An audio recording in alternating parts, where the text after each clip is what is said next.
Hello दोस्तों, स्वागत है एक बार फिर से क्रिएटिव कोचिंग क्लासेस के ऑनलाइन चैनल पर। आ गए हैं एक नए टॉपिक के साथ। क्लास 9th में कल फिजिक्स में यानी भौतिक विज्ञान में आप सबको कल हम एक छोटा सा वीडियो दिए थे जिसमें आपको बताए थे गति किसे कहते हैं, एक समान गति किसे कहते हैं, असमान गति किसे कहते हैं, विराम क्या है, गति क्या है कि नहीं, ये सब चीजें बता दिए थे। अगर जो लोग वीडियो कल का नहीं देखे हैं बिल्कुल जाएं, प्लेलिस्ट में वीडियो अपलोड है उसको देख लें। बहुत लंबा वीडियो नहीं, आप कम लेकर कम समय में ज्यादा से ज्यादा आप कम देने की कोशिश करेंगे। बेटा अगर कहीं कम समय में ज्यादा चीजें मिल जाए ना तो उसको खींचो आप। पढ़ाई ऐसी चीज है जिसमें आपको मन लगा के करना पड़ेगा और आपके साथ हम हैं। अगर हम आपके साथ हैं, आप हमारे साथ हो तो फिर आपका कहाँ कौन पीछा कर पाएगा, है कि नहीं। चलते हैं भाई। तो आज क्या करना है क्लास 9th पे, आज हम टॉपिक स्टार्ट करेंगे भौतिक राशि किसे कहेंगे। भौतिक राशि जिसे बोलते हो, ध्यान दीजिएगा, फिजिकल क्वांटिटीज। भौतिक राशि किसे कहते हैं?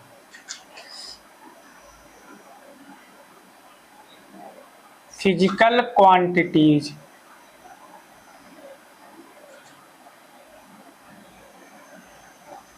फिजिकल क्वांटिटी भी बोल सकते हो। भौतिक राशि फिजिकल क्वांटिटी किसे कहते हैं? बेटा बात समझना, जैसे अभी बताना, एक बोर्ड है जिसमें आप पढ़ रहे हो। इस बोर्ड को क्या हम माप सकते हैं? क्या इस बोर्ड को माप सकते हैं? बताओ जरा। हाँ बिल्कुल बता सकते हो सर, इसकी लंबाई बता सकते हो, इसकी चौड़ाई बता सकते हो। मार्कर, सर इस मार्कर की लंबाई बता सकते हो, इसके वजन को बता सकते हो, है कि नहीं। अगर जैसे हम शर्ट पहने, अभी इस शर्ट है, इस शर्ट को हम बता सकते हैं कि हाँ सर इसकी लंबाई बता सकते हैं, इसकी चौड़ाई बता सकते हैं, इसका वजन बता सकते हैं। तो याद रख लेना, जितनी भी चीजें मतलब जिनको हम माप सकें, जिनका मापन किया जा सके, उसे क्या कहते हैं? भौतिक राशि कहते हैं। आप बैठे हो जिस कलम से लिखने की कोशिश कर रहे होगे, उस कलम को भी तो आप बता सकते हो 1 मीटर लंबी है, 2 सेमी है, 1 सेमी है, 10 सेमी है। जिस मोबाइल में आप पढ़ रहे हो, वीडियो को देख रहे हो बेटा, उस वीडियो को भी तो बता सकते हो ना कि वीडियो कितनी स्क्रीन पर, कितनी बड़ी स्क्रीन पर दिख रहा है, इस स्क्रीन की लंबाई कितनी है, डिस्प्ले की लंबाई कितनी है, मोबाइल का वजन कितना है। माप सकते हो कि नहीं? माप सकते हो कि नहीं बताओ जरा। माप सकते हो। तो ध्यान देना कि भौतिक राशि किसे कहते हैं भाई, कि जिनका मापन किया जा सके, जिनका मापन किया जा सके, जिनका मापन किया जा सके उसे क्या कहते हैं पागलों? उसे भौतिक राशि कहते हैं। जिनका मापन किया जा सके उसे क्या कहते हैं? भौतिक राशि कहते हैं। अब बात समझना जरा। आपसे एक परिभाषा ऐसे बता सकते हो कि जिनको माप कर संख्या के रूप में व्यक्त किया जा सके उसे क्या कहते हैं? भौतिक राशि। अथवा करके मेरे गंधेलो, मेरे पागलों, आप लोग समझना, अथवा करके लिख सकते हो, जिनको माप कर संख्या के रूप में, संख्या के रूप में व्यक्त किया जा सके उसे भौतिक राशि कहते हैं। जिनको माप कर संख्या के रूप में व्यक्त कर सके। जैसे बात समझना, अभी आपका कोई दोस्त है और दोस्त बोल दिया कि आज हम इतना तेज भागे थे। क्या उसने बोला? आज हम इतना तेज भागे थे। तो यहां पर अगर साइंस आएगी, साइंस बोलेगी कितना तेज भागे थे। उसका प्रश्न होगा कितना तेज। हम साइंस क्या बोलेगी? भैया हम इतना उतना नहीं समझेंगे, हमको एक संख्या के रूप में बताओ। तो बोलेगा आज हम 20 की स्पीड में भागे थे, आज हम 2 किलोमीटर दौड़े थे।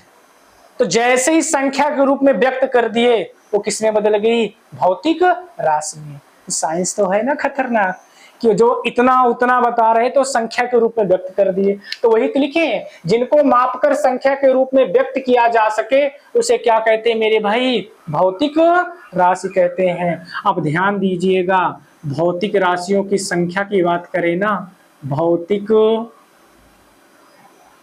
राशियों की संख्या की बात करें तो लगभग आपकी किताब में, अगर किताब उठाओगे मेरे भाई, किताब अगर उठाए तो आपकी किताब में 700 से 800 भौतिक राशियां लगभग में मिलेंगी। तो भौतिक राशियों की संख्या लगभग 700 से 800 के बीच है। ध्यान दीजिए।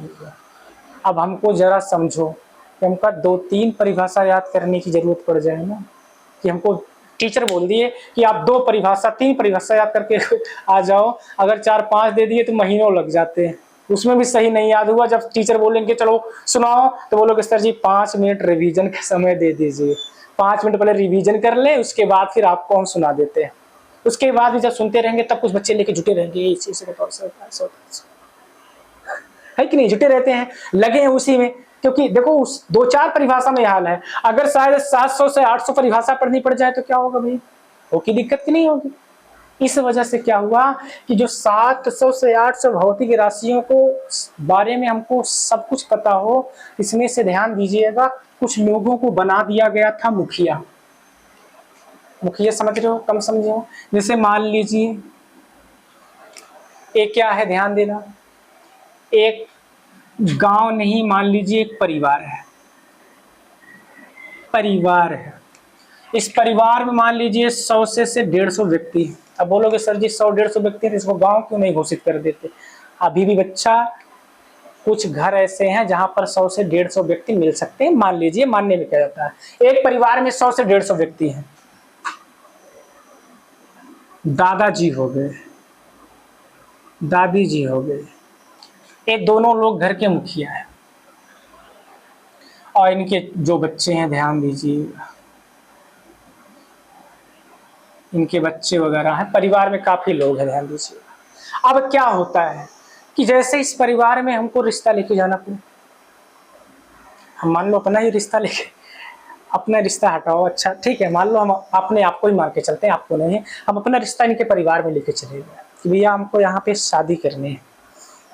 तो एक 4 से 6 महीने का बच्चा भी यहाँ लेटा हुआ है, ये बच्चा लेटा हुआ है चारपाई पर, या खटोले पर, 4 से 6 महीने का लड़का है, और उसको पकड़ के बोलेंगे हे बत सुनो पहले हमारी बात, हमको शादी करनी है, अब घर में कोई है कि नहीं है, तो क्या होगा? क्या बच्चा कुछ बता पाएगा क्या भाई? नहीं बता सकता। ये क्या बताएगा? रोने लगे, घर वाले आएंगे शायद कि हमारी पिटाई भी हो जाएगी, बढ़िया तरीके से खातिरदारी कर देंगे। इस वजह से जब कभी भी कोई रिश्ता लेके जाता है तो घर के मुखिया बोलते हैं ना, भैया घर का मुखिया कौन है, मतलब जो मुखिया होता है स्वतंत्र होता है, किसी के संपर्क में नहीं। तो जैसे मान लो किसी के यहाँ शादी करने जाना था तो बता दिए कि हाँ, जैसे हम कोई इनके रिश्ता लेके आया कि हाँ भैया आपके यहाँ कोई लड़का है, शादी करनी है, तो क्या बोल रहे हैं, क्या हमारे लड़के से डायरेक्टली मिल लिए, मान लीजिए बोला कि आप कुछ करते हो, तो बोल दिए हाँ हमारी जो 2 एजेंसियां चलती हैं, 4-5 डिग्री कॉलेज हैं, बाकी एक डिग्री कॉलेज को हम छोड़ दिए हैं, और 2-4 अभी शोरूम अभी नए लिए हैं, उसमें भी कुछ ना कुछ शुरू करना है। इतनी बड़ी बड़ी बातें उनके सामने कर दी, अगला व्यक्ति बेहोश हो गया। भैया आप कहाँ थे प्रभु, आप आप कहाँ थे, कुछ पता नहीं है। तो इस वजह से जब लड़के के पास जाओगे ना तो शायद है कि वो ऐसी भाषा कर लेंगे, लेकिन गार्जियन जो होंगे, जो उनके मुख्य होंगे, मुखिया होंगे, स्वतंत्र होंगे, और बोल देंगे भैया वो चोर है, वो हमारा छोटा बेटा ये करता है, पान की दुकान है इसकी, अगला बेटा गांव वगैरह में सेव बेचता है, लोहा प्लास्टिक से सेव ले लो आते हैं ना गांव वगैरह में, और सब कुछ क्लियर कर देंगे। और आपसे वही जो प्लास्टिक से सेव बेच रहे थे वो बता रहे थे हमारी 4-5 एजेंसियां हैं, और घर वाले जो घर के मुखिया स्वतंत्र थे बता दिए भैया कि सब कुछ साफ साफ है, करना है तो करो, नहीं तो ना करो। तो इसमें क्या हुआ कि ये मुख्य है, जो हमारे परिवार के मुखिया हैं, 100 से 150 व्यक्ति हैं, तो उसमें कुछ लोग वही मुखिया होते हैं जो घर का पूरी जिम्मेदारी, घर को कैसे चलाना है, क्या निर्णय लेना है, सही डिसीजन क्या होगा, उनके बगैर कुछ नहीं होता। तो वैसे ही ध्यान दिए रहना, 700 से 800 भौतिक राशियां जो होती है मेरे बच्चा, इस परिवार में भी कुछ लोग को मुखिया बनाया जाता है, जिसे कहते हो मूल राशि। जिसे क्या कहते हैं पागलों? मूल राशि, मूल राशि,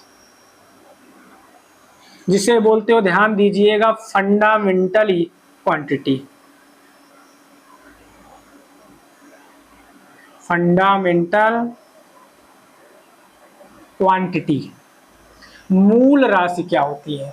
अभी आपको बताया ना भाई, मूल राशियां क्या होती हैं। ए भी एक प्रकार की भौतिक राशि है, लेकिन उसमें से मुखिया बना दी गई, इसी वजह से नाम दे दिया गया मूल राशि। तो क्या होती है, स्वतंत्र होती है भाई, किसी से इनका कोई संबंध नहीं होता है। तो ध्यान दिए ना, मूल राशि किसे कहते हैं, तो लिख देंगे कि वे भौतिक राशियां जो स्वतंत्र होती हैं, जो स्वतंत्र होती हैं, जिनका आपस में कोई संबंध नहीं होता है, जिनका आपस में कोई संबंध नहीं होता है, उसे मूल राशि कहते हैं। तो वे भौतिक राशियां जो स्वतंत्र होती हैं, जिनका आपस में कोई संबंध नहीं होता है, उन्हें क्या कहते हैं मेरे भाई, मूल राशि कहते हैं। अगर इनकी संख्या की बात करें तो ध्यान दीजिएगा, इसके नीचे नोट में लिख लेना पागलों कि मूल राशियों की संख्या, मूल राशियों की संख्या जो होती है भैया, ये 7 होती है। मूल राशियों की संख्या कितनी होती है, 7 होती है। 7 में कौन कौन सी हैं, यहां हम लिख दे रहे हैं भाई। क्रम संख्या हो गई, मूल राशि का नाम, और इसका यहां पर मूल राशि का मात्रक भी जैसे लिख दिया। ध्यान से समझना भाई। जैसे मूल राशियों में पहले हो गई लंबाई, आ गई लंबाई, इसका मात्रक क्या होगा भाई, मीटर। आगे देखना, दूसरी राशि हो गई द्रव्यमान, द्रव्यमान का मात्रक किलोग्राम। फिर है भाई समय, समय का मात्रक होता है सेकंड। चौथा होता है, ध्यान दीजिएगा, विद्युत धारा। ताप कर लेते हैं पहले, ताप, ताप का मात्रक क्या होता है, केल्विन होता है। पांचवा हो गया भैया विद्युत धारा, विद्युत धारा, जिसका मात्रक होता है भाई एम्पियर होता है। छठा हो गया भैया ज्योति तीव्रता, ज्योति तीव्रता, ज्योति तीव्रता का मात्रक क्या होता है, कैंडीला होता है, ध्यान देना। अगला क्या होगा भाई, सातवां पदार्थ की मात्रा, पदार्थ की मात्रा, जिसका मात्रक क्या होता है भाई, मोल होता है, ध्यान देना। तो 7 भौतिक राशियां होती हैं जो स्वतंत्र होती हैं, जिनका आपस में कोई संबंध नहीं होता मेरे भाई। ये स्वतंत्र होती है, इनका कभी संबंध नहीं होगा। जैसे बोल दिए कि ये समय है, 1 घंटे में कितने किलोमीटर, क्या संबंध है कोई। 2 किलोग्राम में कितने मीटर। समय और द्रव्य, लंबाई द्रव्यमान को जैसे हम द्रव्यमान और समय को संबंधित करें कि 1 कुंटल में कितने घंटे, क्या होगा, संबंध नहीं है, स्वतंत्र है भाई, इनका कोई संबंध नहीं होता है, आपस में स्वतंत्र होती हैं। तो ध्यान देना, ये 7 मूल राशियां हो गई। अब मूल राशियों के बाद जो राशियां होती है ना भाई, इनको भाई 2 भागों में बांटा जाता है। अगर इसको ही बता दें कि जो भौतिक राशि है, भौतिक राशि को मुख्यतः, भौतिक राशि को मुख्यतः 2 भागों में बांटा गया है, 2 भागों में बांटा गया है। भौतिक राशि को मुख्यतः कितने भागों में बांटा गया है मेरे भाई, 2 भागों में बांटा गया है। कौन कौन सी 2 भाग है, एक होती है भैया अदिश राशि, अदिश राशि, एक होती है भैया सदिश राशि, सदिश राशि। एक अदिश राशि, एक क्या होती है मेरे भाई, सदिश राशि। अदिश राशि को इंग्लिश में बोलते हो आप लोग स्केलर क्वांटिटीज, और सदिश राशि को बोलते हो बेटा वेक्टर क्वांटिटीज। इसे क्या बोलते हो, स्केलर क्वांटिटीज। लिख लोगे ना आप लोग, ना लिख पा रहा कमेंट बताना। ऐसे बोलते हो सदिश राशि को वेक्टर क्वांटिटीज। अदिश राशि किसे कहते हैं भाई, कि जिनका परिमाण हो, दिशा ना हो,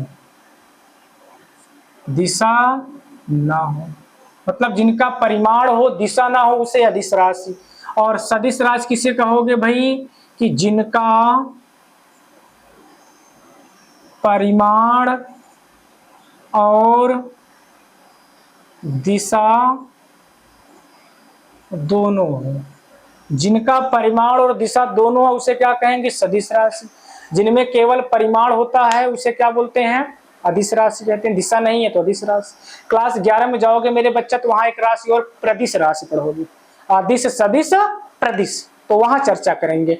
तो ध्यान दिए रहना, अदिश राशि क्या है, जिनका परिमाण हो दिशा ना हो उसे अदिश राशि, जिनका परिमाण और दिशा दोनों है उसे क्या कहते हैं, सदिश राशि। जैसे बात समझ, उदाहरण की बात कर लें, अगर अदिश राशि के उदाहरण की बात करें, हम यहां बोल दें अगर अदिश के उदाहरण और लिख दिए भैया सदिश के उदाहरण, सदिश के उदाहरण। ए भाई अदिश राशि जिसमें परिमाण होता है दिशा नहीं होती, जैसे आपको पता है लंबाई हो गई, द्रव्यमान हो गया, समय हो गया, इनमें दिशा नहीं देखी जाती, समय हो गया। और आपका भैया ध्यान दे रहे हैं, चाल हो गई, लंबाई को ही दूरी बोल देते हैं, आदि, ये सभी क्या हैं, अदिश राशि। द्रव्यमान मतलब समझो वजन जिसका भार होता है, जैसे मम्मी आपकी बोल दी कि जाओ बाजार चले जाओ 2 किलो आलू लाओ, बाजार जाओ 2 किलो आलू लाओ, तो बोल दिए 2 किलो आलू लाओ, तो 2 किलो बता रही है, इसमें क्या दिशा बता रही है क्या, कि जाओ 2 किलो उत्तर की दिशा में आलू लाओ। आप ही बाजार गए और बाजार में जाके बोल रहे हो भैया 3 किलो आलू दे दो पूरब की दिशा में, आप पश्चिम की दिशा में झोला फैलाए खड़े थे, पूरब की दिशा में फेंक दिया। अब सोचो उसकी गलती थोड़ी ना है, आपने दिशा बता दी थी, वहां दिशा नहीं बोलते, बोलते टमाटर कितने में, बोल दिया भैया 20 रुपए किलो, 1 किलो दे दो। ऐसा नहीं बोलोगे 1 किलो पूरब की दिशा में दे दो, 1 किलो दक्षिण की दिशा में दे दो, नहीं। पापड़ खाने गए हो मान लो दुकान पर, भैया एक पापड़ बना दीजिए पूरब की दिशा में, क्या बोलते हो ऐसा, नहीं बोलते हो, क्योंकि एक पापड़ दे दीजिएगा भैया, एक चाउमीन दे दीजिएगा, 1 किलो जलेबी दे दीजिएगा, दिशा नहीं लगा रहे हो, मतलब जहां द्रव्यमान आ रहा है वहां पर दिशा का इस्तेमाल नहीं कर रहे हो। जैसे मम्मी घर से बोल दी जाओ भैया 2 किलो आलू ले लेना, 1 किलो बैगन ले लेना, 1 किलो टमाटर ले लेना, तो देखो वो दिशा नहीं बता रही है, केवल क्या बता रही है, परिमाण। एक बोली है परिमाण है, 1 किलो परिमाण बता रही है आपको, 2 परिमाण, 3, 1 2 3 जो संख्या आ रही है परिमाण है, जिसमें परिमाण होता है दिशा नहीं होती उसे क्या कहते हैं, अदिश राशि। जैसे लंबाई, द्रव्यमान, समय, चाल आदि ये सब क्या है, अदिश राशि। सदिश राशि अब मम्मी बोल दी थी कि जाओ बाजार से 2 किलो आलू लेकर सीधे घर आना, 2 किलो आलू लेके सीधे घर आना, तो यहां पर 2 जो बोल दिए ना तो परिमाण हो गया, और देखो दिशा क्या लगा दी है, सीधे घर आना, तो सीधे घर आना दिशा भी जोड़ दी, तो क्या हो गई, सदिश राशि बन गई। लेकिन अभी जैसे हम आपको सदिश राशि के उदाहरण बताएं तो आपके सामने बल हो गया, वेग हो गया, त्वरण हो गया आदि, ये सभी क्या है, विस्थापन भी ध्यान दीजिएगा, विस्थापन भी क्या है बेटा, सदिश राशि है। बल का मतलब जैसे मान लो दरवाजा है, दरवाजा अंदर की ओर खुलता है, आप अंदर बैठे हो, कमर दरवाजा बंद करके पढ़ रहे हो, मान लीजिए दरवाजा बंद है अभी और आपको पता अंदर की ओर खुलता है, कोई बाहर से बोल रहा भैया कि दरवाजा खोलिए, हम पहुंच गए, दरवाजा है अंदर की ओर खुलता है, हम कहते यहाँ जाके लगा रहे हैं दम कि भाई ये खुल नहीं रहा, मतलब आप इतना तेजी से मीटर, मतलब बहुत ज्यादा बल लगा दिए आप, मतलब आपने बहुत तेजी से हम खींच रहे हैं, बल लगा दिए। और जब इस तरह से बल लगा रहे हैं, आपको पता है इस बल का कोई मतलब है नहीं, क्योंकि आप बल तो लगा रहे हो लेकिन दिशा नहीं पता। अब कोई बगल से आया, एक थप्पड़ मारा, बगल हो, अंदर क्यों खुलता है, सीधे क्या ऐसे खींच ली आसानी से, मतलब आपने परिमाण तो लगाया था लेकिन दिशा सही नहीं थी। इस वजह से बल जब कभी भी लगाई जाती है तो वहां पर बल कौन सी राशि होती है, बल कौन सी राशि है, सदिश राशि। त्वरण सदिश राशि, वेग सदिश राशि, विस्थापन सदिश राशि है। तो आपको यहां तक समझ में आया होगा कि भौतिक राशि किसे कहते हैं, मूल राशियां किसे कहते हैं। जो भौतिक राशि होती है इसको मुख्यतः कितने भागों में बांटा गया है, 2 भागों में, एक अदिश राशि, एक सदिश राशि। यहां तक नोट कर लीजिए, फिर चलते हैं बेटा आगे, नोट कर लीजिए इसको। तो अब आप लोग को पीछे बता दिया कि अदिश राशि सदिश राशि किसे कहते हैं। अब इसके आगे आ जाते हैं बेटा, सुनते हैं मात्रक की पद्धति किसे कहते हैं, यानी मात्रक की पद्धतियां क्या है। मात्रक की पद्धतियां किसे कहते हैं? तो भौतिक राशियों को मापने के लिए अपनाई गई निश्चित इकाइयों के समूह को क्या कहते हैं? मात्रक की पद्धति कहते हैं। ये भाई ये चीज समझे रहिएगा।